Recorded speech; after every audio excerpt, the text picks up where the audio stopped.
Welcome to Raw Deal Podcast, episode, what the hell are we on now? 34. Yeah, there we go. 34. Dude, The nice. new day. Congrats to us and to all the viewers. We're now over 15,000 views on the channel at 212 subs. It's looking nice. Fact. That is a fact of life. It is. It's all right. And I appreciate everyone that's been hopping into live streams because we've actually had a pretty decent turnout of live streaming. Oh, sure, let me share it a little bit. Dude, yeah, share it around, man. So, in bad news, I mean, yesterday I had my physical for work, and I'm clinically listed as obese. Fuck yeah. That's always fun. Jesus. Rick, the face. It's always fun. All right, anyway. So, if you missed it, we're doing things a little differently this week. We did a post-Raw show this week. Go check that out. It did pretty well. It's got almost 80 views, I believe, 72 views. So go check that out. Thought it was pretty good. Also, we released a breaking news on the Bray Wyatt item. We hope to do more of the breaking news items. A little bit of breaking news. It's not really breaking anymore, but a little bit of news today to come out of the MMA and boxing world. We're going to see Conor McGregor fighting Floyd Mayweather on August 26th. Pretty damn close. Do you like MMA boxing? Is that not really your thing? I like MMA. Not really that been into boxing. Because I don't know, it's just not fast enough for me, and then I feel like some of the guys out there are pussies. They just literally don't take any hits in their career, and then they're like the best of all time, which is still impressive. Don't get me wrong. I couldn't do what they do, but I don't know. As someone that got into a lot of fights when I was younger, I preferred a fair, straight up fight than if someone just, going Hey, man, it takes skill. It takes skill that I do not have, that I will not resort to. It takes more skill to be a defensive genius than an offensive genius. Anyone can just go in there and just. Which is why McGregor's gonna get his ass kicked. Yeah, McGregor's gonna get knocked out in 2 rounds probably. I think Mayweather will probably toy with him and then knock him out in 2 rounds. Rick, is this something you're looking forward to? Oh yeah, I'm gonna see if I can take off work for that tonight and the next morning, just in case. Bro, I'm just glad it's not the same night as SummerSlam. It's a week after, so that's good. I actually think they're probably going to charge an arm and a leg for this pay-per-view, and they probably won't even show it in Buffalo Wild Wings and stuff. I think people might actually have to pay for it, and they might charge upwards of $100 to get the pay-per-view. So, our podcast does not. They'll get people to buy it. Our podcast does not condone this, but there might be some other ways to view the fight that I'll look into. And if you guys, I mean, everyone's heard of Conor McGregor, but if you haven't seen his press conferences at the very least, go watch him. That dude is a better heel than anyone in WWE right now. Fact. That's so true. Anyway, let's continue on with some wrestling news. One of the big rumors coming out. What's up, Cinco? What's up, dude? Sorry. Bro. All right. So some of the big wrestling news, Dave Meltzer has reported that we might be leading into an angle with Kurt Angle and Triple H at SummerSlam. Right now, it looks like we could end up getting Cena and Roman at SummerSlam as well, which would be 2 massive matches, right? They don't need to have that match now. You can still wait on that match for a couple years. I don't know, man. I think Cena wants to get in all his dream matches while he can still work at the top. Love you too, Zenko.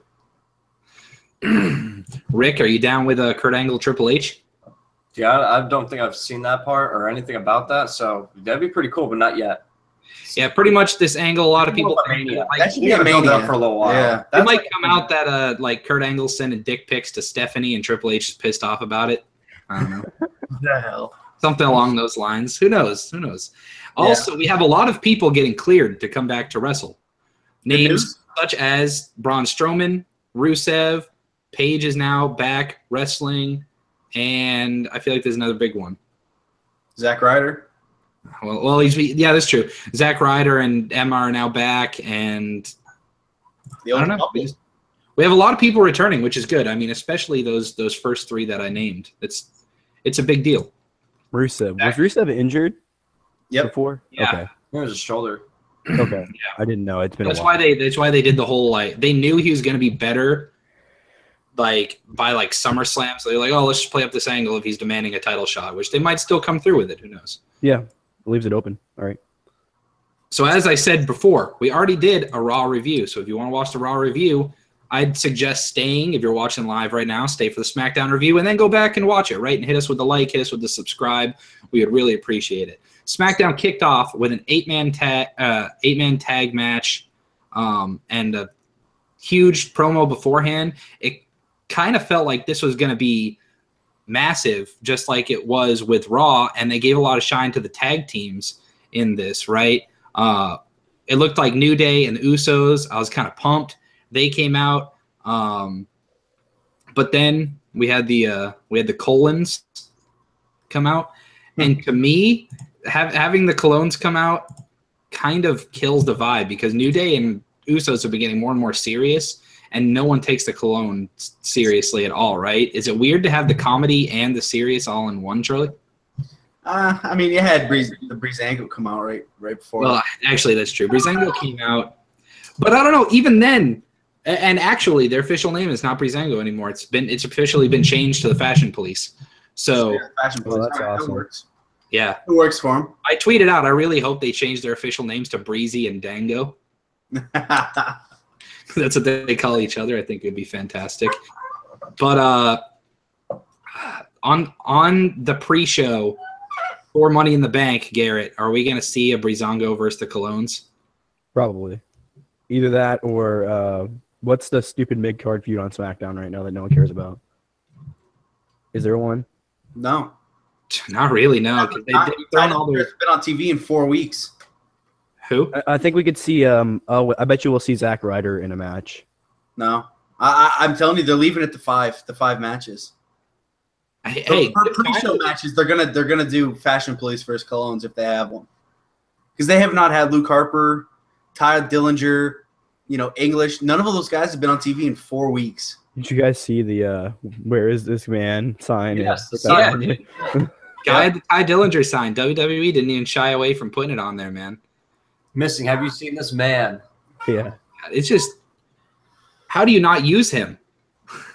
Yeah, They brought him up just to spite the W. I feel like they did that with Elias Sampson at first too. They just kind of brought him up, being like, "Oh, we'll just bring him up just to please some people, and then he'll fade off into the distance." But Sampson ran with it, whereas Ty Dillinger, they're not even letting him get a chance. I mean, we don't see American Alpha either. It sucks. American Alpha's been jumping Enzo and Cass, so it's okay. I wish. How would they get them though? I mean, they'd have the best tag division in the history On the planet. No, not really. I mean, what would they trade for him? Brock? God. No, it's the Young Bucks attacking Enzo. I'm just kidding. Oh my. Adam Cole. I'm kidding. All right. Knowing WWE, it's going to be like the ghost of Andre the Giant that jumped him or something. Oh. No wonder it was one blow. Now, if it was one blow, it would have been JoJo that hit him. All right. So the tag match itself, they let this match run a good 20 minutes runtime. It took us about 25 minutes into the show. It's funny because it seems like SmackDown has longer matches than Raw on average, and yet they're the shorter show. Yeah. Right? And what I really liked was that the Usos and New Day kind of stayed away from each other for a little bit, and the Colognes and the Fashion Police actually got a lot of work in. So they might not have to do this might have been their showcase beforehand. Yeah. The Colognes are good workers, aren't they, Rick? Yeah, they're not too bad. I'm still not a huge fan of them yet. They haven't won me over yet. Well, yeah, their characters are not there. Yeah. Their characters are some work to do. Their characters are our dads are really famous. Pay attention to how famous we are just for our name. Bro, I'm telling you, man, they love sticking people of the same nationality or whatever together. I would love to see Andrade come up and be the main man. Yeah, I still hope that happens because has he even been on NXT other than the lose? He's lost his last 3 matches or something. Almost dude. Or they're just gonna have No Way Jose come up there and bury him. Yeah, true. That's true. No way it could happen. Yeah. But anyway, I wanted to talk about a couple of specific spots from this match. So I love the spot where the Colognes did their where I think it's Primo does the over the top rope like senton. But I forget what the move that Epico did before that. But whatever it was sweet. I can't exactly remember what it was. So it set him up for that, and then he tags him in, and he immediately goes to the I guess the rolling senton. Doesn't really sound right. But whatever. The springboard senton. What do you even call that thing? I have no idea what you're talking about. I'll be honest. So when he flips over the rope onto them. Buddy Murphy does that. Yeah, I know what you're talking about. I don't know what it's called. A senton is like. Well, he lands on him in a senton-like fashion. You got to see Buddy Murphy do that. He does it, but with spins. It's pretty nuts. Maybe it's not a senton. It looks like a senton landing, though. True. All right. It's like a flip over the rope. Yeah, he did a flippy thing. Yeah. Good lucha things. We then cut backstage to a segment. Oh, wait, no. There was another spot. I'm sorry. I hate to keep interrupting you. The New Day's finish in this match. That was killer. Was it not? Actually, yeah, it was pretty good. It was a good ending sequence, yeah. Yeah, Kofi Kingston landing the backbreaker, and then Xavier Woods coming with the stomp, taking the coup d'etat, hitting him with it off the backbreaker. That's their new finish. I like how they're actually showcasing Xavier Woods for once. Oh, yeah. I remember Tom Phillips was like, up, up, down, down. I really hope that's not the name of the move. It'll be stupid, but Tom Xavier Phillips is very Woods cringy would with totally it, be down like, for it. Yeah, but Xavier Woods would totally be down to call it that because it's more advertisement for his YouTube channel. You know what I mean? Meanwhile, Mauro Ranallo is probably going to call the Conor McGregor-Floyd Mayweather fight. I know. I'm pretty sure he's not salty about WWE letting him go. He's got better gigs already. All right, that was it. So we then went backstage. Oh, anyway, the New Day ended up getting the pin. So take of that what you will. Usually the people that win on the go home show don't win, but who knows? They could. WWE's been better about it. Yeah, that used to be the way. Now, past year, it's like, hopefully it's not going to be the way for sure. Moving forward, we had a backstage promo between, not really promo segment between AJ Styles, Shinsuke Nakamura, and Sami Zayn. That was good. I thought it was great. And Sammy came off really well here. Who? Sammy. I agree. I think people like that. He actually feels like himself. And you've got the people like that goddamn idiot Matt Morgan over at Wrestling Inc. that will make the case that that Sami Zayn, is a nerd, and that he's just trying to get over with the fat nerd fans like me. People that just nerd. All they do is eat burgers every hour of the day. I want to eat burgers. That he appeals to someone like me. And you know what? He does. He's so anxious about everything, and he's trying to overplan the entire match. And it's obvious that Styles and Nakamura are boys back there. So they played it off they came off so likable too. Like they came off like old buddies. You would like him. He's like, I like him. Yeah. So this is the thing. Don't let Shinsuke talk. Which then they made him talk for 10 minutes on Talking Smack. But it's one of those things, like, Sammy did all of the talking, and then AJ's like, dude, shut up. and then Sami Zayn walks away, and Nakamura just looks over at AJ and smiles and goes, I like him. And Styles goes, of course you would. Dude, when those guys have a feud, I hope it's just fucking huge. God, the AJ Nakamura. Please save it, WWE. Please save it. WrestleMania, please. I'm telling you, man. Do the same shit. Have AJ win the belt. Dude, the Rumble should be the setup for this. And then just Cat of Visokii Gaming in the background. Boom. I told you that would happen one day. This is not the official cat of Visokii Gaming. I'm the official cat of Visokii Gaming. You're the official cat thumbs. Oh. This is our mascot. Well, then you got to slice the thumbs off your cat. Dude, all right. Oh, my God. And we get taken down from Pete by PETA. Animal cruelty. Pete is going to boycott the podcast. Which, by the way, man, our last week, our Raw review got what, 72? Man, we get up over 100 viewers on the weekly podcast. I'd be down. So, I mean, the whole segment was just really good. Like, the three of them are really good together. Sammy with the briefcase would be hilarious. You agree about that? Yeah. It'd be good. He'd need too. He'd be in the background whenever there's like a person with a title that's down. He'd be like, "Should I go now?" Suck. Hey, but they didn't put them all in one segment together where they all spoke individually in turn. That's a plus, right, Garrett? Yeah, I mean, it's better for the division. It's better for the for them. Like, I feel like if you have them in separate matches or even separate like backstage segments is even better than just here. Now you talk. Now you talk. Now you talk. And they're all standing around just watching each other talk. Yep. Like, oh, I'm so interested in what you're saying. Like, bro, Lana feels fresh in that division, and her finisher was not bad. The music is growing on me. Yeah, let's see her hit that on Nia Jax. Yeah. Well, that's what makes Nia Jax special. Most of these people can. It's like you don't see most guys hitting their finisher on Big Show and stuff. Hey, that's true. Bailey beat Nia Jax with a sleeper hold. Yeah. She also beat her with a super Bailey to belly, so. Oh, yeah, I forgot about that one. But they played up the whole she needed the help of getting up on the ropes. She needed the momentum of it. No, I'm just saying. Like, right, that's what I'm saying. Like, it's still Nia Jax was still billed as being really special. Yeah.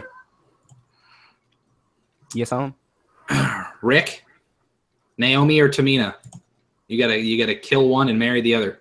What the? I don't want to play these games. Dude, why not? All right, marry Naomi. There you go. Wow, bro. You do know Tamina's related to The Rock, right? No. Oh, well. That's not the only person she's related to. Related to a lot of They're people. related to each other now. The Rock, Usos. Wait, Naomi. Oh, that's right. Yeah, because Naomi's.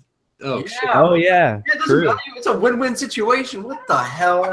Dude, so you're going to marry into a family that you're also killing another member of no matter what. Oh, yeah. Dude, that's fucked up, Brady. Dude, stop your cussing. Family show. We should like go back to edits like little squeaky ducks or something every time somebody swears. Oh, my gosh. We need an editor for that. Yeah, I'll dude. work on that while I'm in All right, school. Rick, get your editing skills down. Rick suggested it, therefore he's our new editor. Good job, Rick. What the hell? I'll pay you At least until I $1 an edit. at least until I learn how to do that at school. I'll pay you $1 an edit, Rick. So Jinder Mahal came out, started cutting a promo, basically saying he's going to whip Orton's ass. They cut right before the commercial. That was before this. They said there was going to be a showdown in the ring between the two. And then so Mahal came out, said some shit, and said some. And Dude, I told you it's too hard. You don't sit there and think about it, but it's really hard. And then It's wrestling. And then he called out Randy Orton. Orton's music hits. Why are the Bollywood boys jumping down to go attack Orton? Did they forget already that Orton almost killed them? Dude, yes, that was great. Right on the table, up broke his freaking neck. Hey, man, they got heart. I like it. Anyway, speaking of that, did you guys know Natty's a heart? Did you guys know Natty's a heart? Yeah. Oh, okay, cool. So, Bollywood boys jump out, hoping to cut off Orton at the ramp. Hey, Brady, did you know Charlotte's a Flair? Yeah, it's not as funny as you thought, right? So Orton hits the RKO, running RKO beautifully on Jinder. Massive pops. Oh my God, this is the most over Orton has been in a long time, Oh, yeah, that's what I was saying too to Charlie when I was watching it. and I hate it because it's the stupid cheap heat of the USA. I hate it. Oh, why is this over now? Whatever, that's their formula, and now that it worked again, they're gonna keep using it. Can you imagine the pop Cena's gonna get when he comes back and takes the title from him on 4th of July? Then AJ Styles cashes it in and freaking takes him out for the belt. What? I mean, that's a. Dude, I'd be pretty pissed if they did that again. How Dean cashed in right away last year. Whoever has this Money in the Bank needs to hold it. No, that's what I'm saying. AJ Styles wins that Money in the Bank, holds it until Cena comes back. He takes the belt, then he takes him right out. Oh, okay. It's a right title reign. True. So then We didn't talk about, dude, like, I really honestly like Jinder Mahal with that belt. He looks so badass, especially when he comes out with, like, the They the had mask up. time this time. Yeah, and with the intro on time, it looks so badass. Like, this dude, they're putting a lot of stock into Jinder. I think they are really trying to appeal to that, Indian market, by making him seem like a legitimate contender. And I think he's not going to be right out of the title scene either. I think there's going to be like a triple threat scenario involving him, and I think he'll actually show that He's not a terrible wrestler, and he's also not terrible on the mic. And he's also, you know, when you look at it, when you look at what he's done since he got the belt, he's actually pretty damn good. You know, like I don't know. I feel like there's no way they build him up this much and then just drop him immediately. You know. True. That's true. It's plus once you're already in that spot, you really have to make an effort to just drop him. You'd have to keep him off TV. Yep. Which I don't think they would, because from all accounts, everyone backstage loves Jinder Mahal. He's a great guy, puts in the work. He's a decent worker. So if you listen to interviews with him, he's just your regular kind of weird guy, you know? Like he's just a guy. And he's got the belt put on him, and I'm sure he was thinking the same thing we were. Like, why the hell would they put it on me? I mean, I'm happy, but why? You know? And then he's like, I'll just take the opportunity, though, you know? And I like it. Keep it up, WWE. So we already had the promo earlier in the night with the faces, with AJ Nakamura and Sammy, and they alluded to a 6-man tag that they had against Owens, Ziggler, and Corbin. So these are the 6 men in the Money in the Bank match, and they're going to have a 6-man tag. As soon as they announced that match, I was shocked that we haven't seen this yet. Mm-hmm. Isn't that weird that they kind of saved the 6-man tag? You'd think they just do it every week ad nauseum. Yeah, they're starting to listen to us. They've been doing the singles matchups. Yeah, they've been pairing them all together and, you know, doing the different combinations of matches, but they haven't had just that 6-man faces and heels, which is kind of nice. Kind of good that they saved it, because I was pretty stoked for this match going into it. Anyway, so the heels are backstage. Once again, I thought this was fantastic. Kevin Owens comes in. Corbin and Ziggler were hanging out backstage. So they made it seem like those two are bros. And Owens comes back and he's like, all right, guys, here's what we need to do. And Corbin stands right up and he's like, Owens, if you think for a second that we're just gonna listen to what you want to do and that's it, you're wrong, because I don't like you. And Owens is like, I don't like you either. And he looks at Ziggler and he's like, and I also don't like you, but I like you a little more than Corbin, which is kind of cool. Corbin, he's a lone wolf. It needs to be shown that people don't like him backstage, except maybe Ziggler. Which is kind of weird, because didn't they have a feud? Didn't Ziggler kick him in the nuts like 4 months ago? No, it was when the first it was Corbin's first feud on the main roster after that Mania. Oh, okay. So it wasn't too bad. Yeah, no, it was a while ago. Okay, just making sure. But the segment was good. What'd you think about it, Rick? Yeah, it was pretty good. I mean, personally, I think the only person. I was gonna say a prediction, but never mind. I'm gonna save that for later. I mean, the only person that I could say probably isn't gonna win the match is Owens, and then maybe Nakamura, because of how the night ended. Feud together for the title, and it's gonna go for a while, because Owens definitely shows off that belt really well with his new theme. And Owens sells amazing for Nakamura. Yeah, I could definitely see that. We then had an interview with Randy Orton. He's kind of saying the same stuff. Once again, he's super over with the crowd. I'm kind of just excited for the match, because I've always been a fan of ring work, and I think Randy Orton is the best.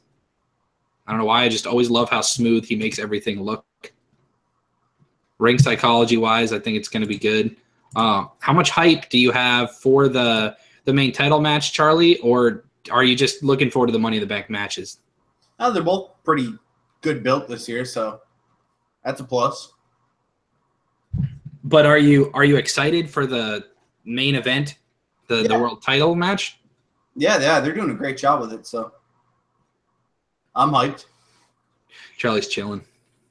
All hype. We then had a match between Charlotte and Natalya. I thought this match was fan-freaking-tastic. I don't know why. I was super into it. And I don't know why. It was just so good. Charlotte almost over-rotated on a moonsault. It was almost really bad. But she ended up, pulling it off. And I don't know. They let these two girls go. these could be seen as two of the favorites. I feel like no one is going to pick Natalya to win the women's Money in the Bank, but it would be very interesting if she did. Charlotte? Like, I was wondering if that's what you were saying. I was distracted for a moment there. The Caps just acquired Tyler Grovak, who? A college hockey player that's coming in the 2018 draft. Oh, okay. That's right. The MLB draft was the other day, and I need to go see who the Red Sox picked. Wait, is the NFL draft going on right now? No. They made a deal because they're going to get that pick now. Oh, where he's potentially going to be. So maybe they traded for like the first pick or something. I don't know, but like I'm sure they gave him something massive for that. They must have, yeah. But anyway, which is concerning because we've got some big open spots right now for some of our best players when the expansion draft comes. So out of the 6 women in this Money in the Bank match, I think the only 2, well, maybe Becky, but the only 2 that I could see really taking dangerous bumps are, especially receiving the bumps. Natty's going to get destroyed during the Money in the Bank match, right? And so is Charlotte. Yeah. Those are the only 2 that are stout enough to, like... Well, no, Tamina's pretty big, dude. That's true, but she works dangerous, man. Would you trust Tamina to catch Carmella coming off the top of a ladder? No. Like, there's no way, right? And Charlotte's going to hit a moonsault off a ladder. Oh, Jesus. She's going to over-rotate it and smack the back of her head on the mat and get knocked out. Ooh. I already know exactly how the end of that match is going, so... Charlotte's supposed to be the winner, and then she just knocks herself out with a moonsault, and she's supposed to go climb the ladder, but Carmella just runs up there really quickly, or something. Or so they have a backup. I'll tell you what the ending is. Spoiler alert for the end of the show. I got insider information. It's called my brain. I've been watching WWE since you fuckers were in diapers. Talking to you, Rick. Yeah, I know. Child. I'm only 12. If you guys didn't know, Rick's only 2 months younger than me. I just don't. We had the best part of every SmackDown, the fashion files. Hold on, they're wearing rompers. First of all, second of all, did you see all the tattoos on Fandango's legs? Who knew that was a thing? Yes, nobody sleeps as pants. He's literally him and the woman he sleeps with. So then Fandango stumbles upon a knocked out cold Tyler Breeze, and yet he has no idea that he's knocked out. So he's just trying to talk to Tyler Breeze. He's like, hey. And Tyler Breeze is just out. And then he's like, oh, shit. So then he goes to shake him.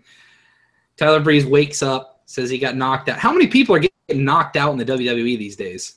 You got Enzo, Cass, Tyler Breeze, Stephanie McMahon, and JoJo. It's crazy. So it's just I can't even. So, but anyway, Fashion Files is great. We didn't have the crazy like punch lines, but this actually set up a new story. Well, actually, the one really funny thing was Fandango had Tyler Breeze give a description of the people that attacked him. He's like, they had the drawing. They had long hair and arms. And then one arm. Yeah, no, two arms. Oh wait, two arms. And then Fandango draws out 2 stick figures. He's like, does this look like them? And Tyler Breeze's like, oh my God, it's them. So like, we got the case solved. It's so stupid, but it's great. There was one of the pictures in the background I thought was really good too. I forget who it was. It was like a pun on their name. I forget. Dude, you can't be bringing something up and then not know what you're talking about. I do that all the time on the show. You just don't notice. Same. Yeah, bro. There was this really good thing that I really liked. I thought it was awesome. I can look up the video really quick. And yet I have no idea what it was. Nah, bro. We're past it. We're past the segment, bro. We go to Alana interview, talking that she's gonna kick Naomi's ass and take the title. And frankly, I kind of believe her. Do you, Rick? Who, Lana winning? Yeah. Wouldn't surprise me. Honestly, wouldn't surprise me. Look at that pop she got when she picked up that belt after she did her finisher on Naomi. She got a bigger pop than AJ Styles coming out. What the shit? Are you kidding me? She's winning. Charlie? Dude, she actually looks. Oh, sorry. Go ahead. It could be interesting. That's all I'll say. It would be, right? She just came out of nowhere. I tweeted out, we could live in a world next Tuesday when SmackDown goes live where the 2 world champions on SmackDown are Jinder Mahal and Lana. Are you down with that, Garrett? I mean, like, I don't think she's, and I'll get to more into this in my prediction when we get to the predictions, but I feel like when we get to that video, but I feel like she's getting cashed in on. She probably will win the belt for the pop because they're like, oh man, we could actually put this belt on her and people will be okay with it. I don't think we're gonna walk in with like all heel champions except Orton, you know. Are we okay with the ref getting knocked out, Rusev coming out of the crowd and super kicking the fuck out of Naomi? I'm down, bro. That would be cool. Then the Usos come out and drop Rusev.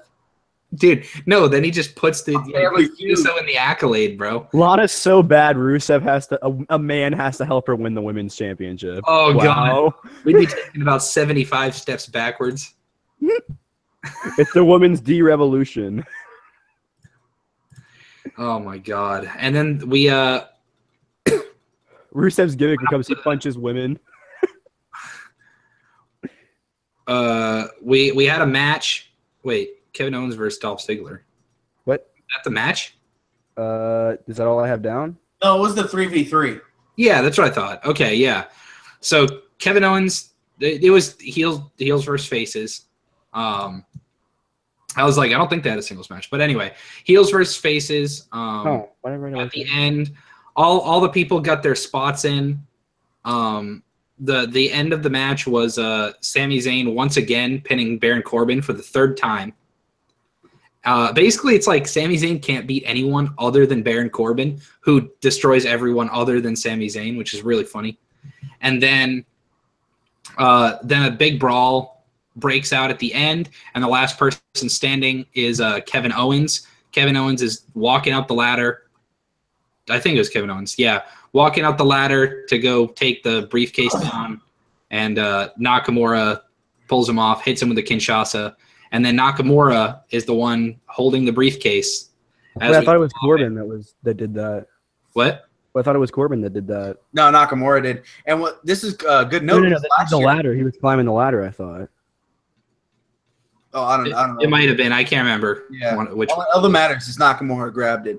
Right. No, that's which was a great. This is important because Ambrose did that last year too. Oh, that's right. So yeah, part of the Money in the Bank, you have to be able to, if you're going to keep the box and not just cash it in that night, you have to be able to talk, right?